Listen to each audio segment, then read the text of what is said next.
424페이지. 다음 중 회계 정책 또는 추정의 변경과 관련한 설명으로 틀린 것은?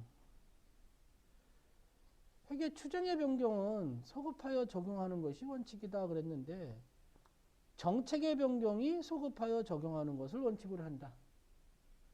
추정의 변경은 점진적으로 처리하는 걸 원칙으로 한다라고 봐야죠. 그래서 1번이 답이고, 정책의 변경, 추정의 변경이 동시에 이루어지는 경우 정책의 변경에 의한 누적 효과를 먼저 계산한다. 회계 변경 효과를 정책의 변경과 추정의 변경으로 구분이 불가능한 경우에는 추정의 변경으로 본다. 추정의 변경으로 본다. 틀린 건 1번이지만 맞는 것도 많이 보셔야 됩니다. 회계 정책의 변경에 반영한 재무제표가 더 신뢰성 있고 목적 적합한 정보를 제공한다면 정책의 변경을 할 수 있다. 추정의 변경은 전진을 원칙으로 한다라고 고쳐야지 맞다는 얘기죠. 다음 중 유형자산 취득 시 회계 처리와 관련한 설명으로 틀린 것은? 유형자산을 취득하는 과정에서 국채, 공채 등을 불가피하게 매입하는 경우 해당 채권의 실제 매입가액과 채권의 공정가액의 차액은 해당 유형자산의 취득원가에 포함한다. 우리 자동차 살 때 채권 사면은 그 차이가 시가하고 차이가 나는데 걔는 차량 운반고로 본다 이렇게 얘기했잖아요. 건물을 중요로 취득한 경우 취득원가를 계산하지 않는다가 아니라 공정가액으로 공정가치로 계산을 한다. 이렇게 고쳐야 된다는 얘기죠. 그래서 2번이 틀린 거죠. 건물을 신축하기 위하여 사용 중인 기존 건물을 철거하는 경우 철거 비용은 전액 단기 비용으로 처리한다. 정부보조금으로 자산 취득 시 해당 정부보조금은 해당 자산의 취득원가에 차감하는 형식으로 표시한다. 이제 국고보조금, 정부보조금 받으면 그 자산에 차감하는 형식으로 표시하게 돼 있다 이 얘기예요. 그래서 2번이 틀렸다. 다음 중 무형자산에 대한 설명으로 틀린 것은? 무형자산의 상각방법, 정액법, 유효이자율법은 아니죠. 유효이자율법은 이거는 사채에 대한 저기 상각을 할 때 유효이자율법이라고 얘기하는 거죠. 정률법, 연수학계법, 생산량 비례법 이거는 무형자산의 방법이 되는데 유효이자율법은 아니라고 봐야겠죠. 내부적으로 창출한 영업권은 무형자산으로 인식할 수 없다. 답은 1번이 틀린 거고 2, 3, 4번은 맞는 거다 이 얘기예요. 다음 중 자본조정에 해당하지 않는 것은? 자본조정은 자본 항목에 들어가는데 만약에 못 외우면 우리가 개정 과목 열어서 봐야 됩니다. 여기서 매도 가능 증권 평가 이익은 기타 포괄 손님들에게 포함되는 거예요. 다음 중 사례 회계 처리에 관한 설명으로 가장 틀린 것은? 연도가 좀 틀린데 이건 그냥 연도 무시하고 보고,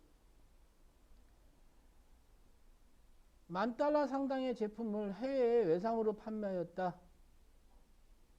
1,000원. 그럼 1,000,000원이네요. 차변에 외상 매출금 1,000,000원, 대변에 제품 매출 1,000,000원 이런 분계가 되겠네요. 차변에 외상 매출금 1,000,000원, 대변에 제품 매출 1,000,000원 이런 분계가 되겠죠. $10,000의 외상 매출금이 보통 예금에 입금되었다. 대변에 외상 매출금 1,000,000원 빠지는데 차변에 보통 예금은 1,050만원이 들어오겠네요. 그죠? 그러면 대변에 50만원만큼의 분계를 하면 대변에 외상 매출금 1,000만원 빠지고 차변에 보통 예금이 $10,000에 1,050원, 1,050만원 들어오는데 대변이 50만원의 이익이 생기죠. 걔는 외환차익으로 분계가 되죠. 외환차익으로. 얘는 결산 때만 나오는 얘기죠. 이렇게 분계가 된다는 얘기죠. 외환차익으로. 다음의 그래프는 조업도에 따른 원가의 변화를 나타내는 것이다. 변동원가에 해당하는 그래프만 짝지어진 것은 변동원가. 얘가 변동원가죠. 변동비는 총원가가 변한다. 조업도에 관계있게 사선으로 들어가죠. 그런데 단위당은 어떤다 그랬어요? 단위당은 아까 CPU 얘기 들었잖아요. 얘도 똑같은 10만원짜리, 쟤도 똑같은 10만원짜리, 한 개당은 똑같다 그랬죠? 단위당은 고정적이죠. 그러니까 A와 C가 변동비에 대한 설명이네요. 1번. 다음 자료를 이용하여 매출원가를 계산하면 얼마인가? 매출원가는 기초제품에 완성품을 더해서, 기초제품은 제품 창고에 있는 거고 완성품은 이번에 새로 만든 거고, 완성품을 더해서 기초제품에 플러스 완성품을 다른 말로 뭐라 그러느냐? 단기제품 제조원가라고 하죠. 완성품을 더해서 기말제품을 빼는 거죠. 그런데 문제가 완성품이 없어. 찾아야 돼. 기초제품에 완성품을 더해서 기말제품을 빼야 되는데 완성품을 찾아야 되기 때문에 완성품은 또 제공품 계정을 머릿속에 그려야죠. 기초제공품에 제조원가를 더해서 기말제공품을 빼면 완성품이 나오는 거죠. 그래서 250만원에 100만원 빼면 150만원이 완성품이에요. 호로 기초제품 40만원에 금방 찾은 완성품 150만원 더해서 기말제품 45만원 빼면 답은 145만원이 된다 이 얘기가 되죠. 다음 중 보조부문 원가를 제조부문에 배부하는 방법에 대한 설명으로 틀린 것은? 직접 배부법은 보조부문 상호 간에 행해지는 용역의 수수를 무시하고 보조부문 원가를 각 제조부문에만 배부하는 방법이다. 맞죠? 단계 배부법은 보조부문 원가의 배부 순서를 정하여 그 순서에 따라 보조부문 원가를 다른 보조부문과 제조부문에 단계적으로 배부하는 방법이다. 한 단계 한 단계 간다 그랬죠. 상호 배부법은 보조부문 간의 용역 수수를 완전히 고려하는 방법이다.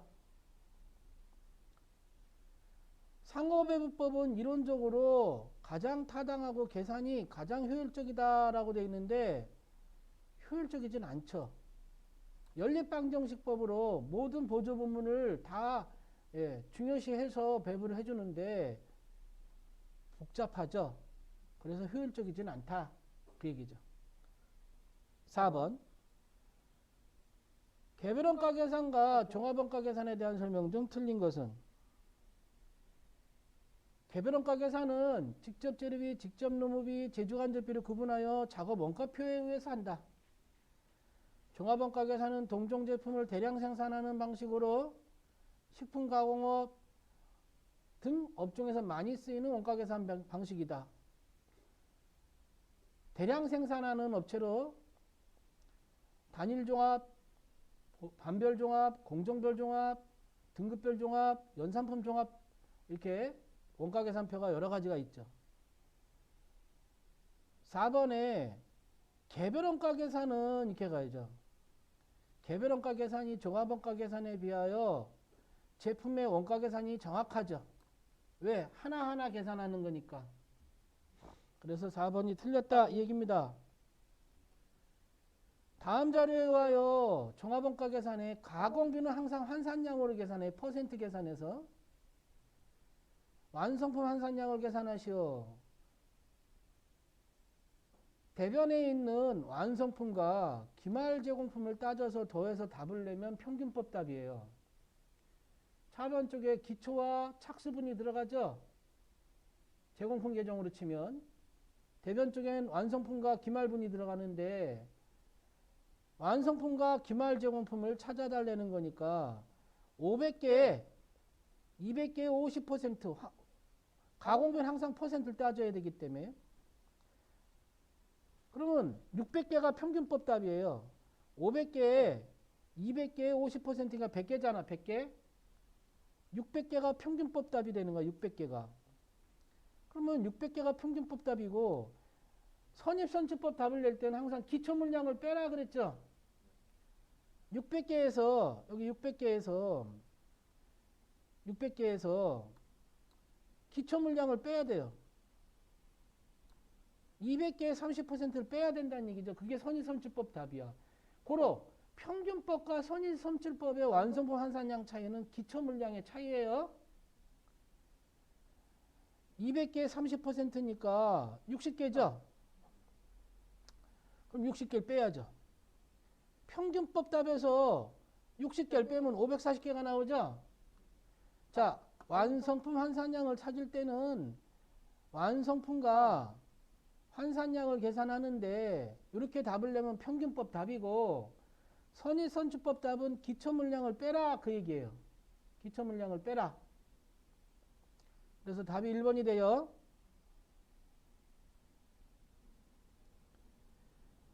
다음은 부가가치세법에 따른 대손세액 공제를 설명한 거다. 대손세액은 뭐예요? 외상매출금 안에 있는 부가가치세. 매출을 했는데 매출한 금액과 세금을 다 외상으로 하면 외상매출금 이렇게 잡히잖아. 걔를 못 받게 되면 물건값도 못 받았는데 세금을 내라고 할 수는 없잖아요. 그죠? 그래서 그 세금을 빼주는 게 대손세액이다. 그런데 그 대손세액 공제는 5년이 아니고 10년이에요. 10년. 10년 이내 10년이 지난 날이 속하는 이렇게 고쳐야 된다는 얘기죠. 그 외의 것들은 맞으니까 읽어보시고요. 다음 중 부가가치세법상 재화 또는 용역의 공급으로 보지 않는 것은 채무 불이행으로 담보물이 채무 변제에 충당된 경우 사업자가 폐업할 때 당초 매입세액이 공제된 자기 생산 취득재화 중 남아있는 재화 등등등. 재화 또는 용역으로 보지 않는 거는 질권 저당된 거, 맡겨진 거 이런 거 얘기하는 거죠. 양도 담보 이런 거는 공급으로 보지 않는다. 부가가치세법상. 질권 저당권 또는 양도 담보 목적으로 동산이나 부동산 및 부동산상의 권리를 제공하는 경우에는 공급으로 보지 않는다 이 얘기가 되는 거죠. 다만 채무 불이행으로 담보물이 채무 변제에 충당된 경우에만 본다라고 하는데 어쨌든 세법상 공급으로 보지 않는다 이렇게 보는 거예요.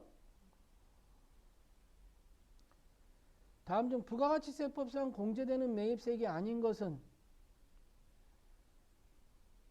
전자세금계산서 의무발급 사업자로부터 발급받은 전자세금계산서로서 국세청장에게 전송되지 아니하였거나 발급한 사실이 확인되는 경우 당해 매입세액 공제되겠죠.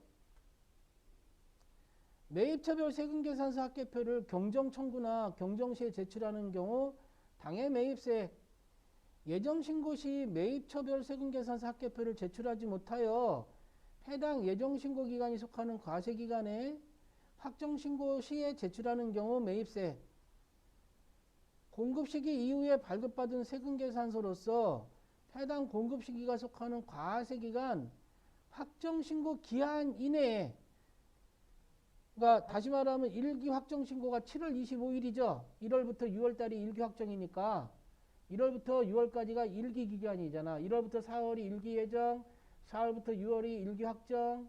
그래서 7월 25일까지 신고하고 2기는 다음 연도 1월 25일까지 신고하죠. 다시 말하면 확정신고 기한 이내에 발급한 경우는 돼요. 7월 25일 이내에 발급한 경우는. 그래서 이건 이후기 때문에 안 된다 이 얘기예요.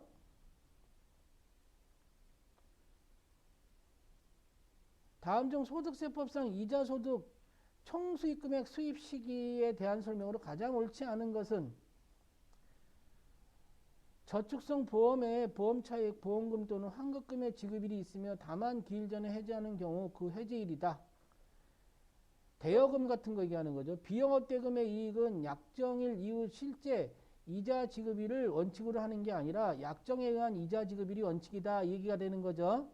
2번이 틀렸다. 이 얘기의 수입 시기가. 다음 중 소득세법상 원천징수 대상 소득이 아닌 것은 소득을 주면서 세금을 바로 소득을 지급하는 자가 세금을 떼는 거죠. 이게 원천징수라고 하는 거죠.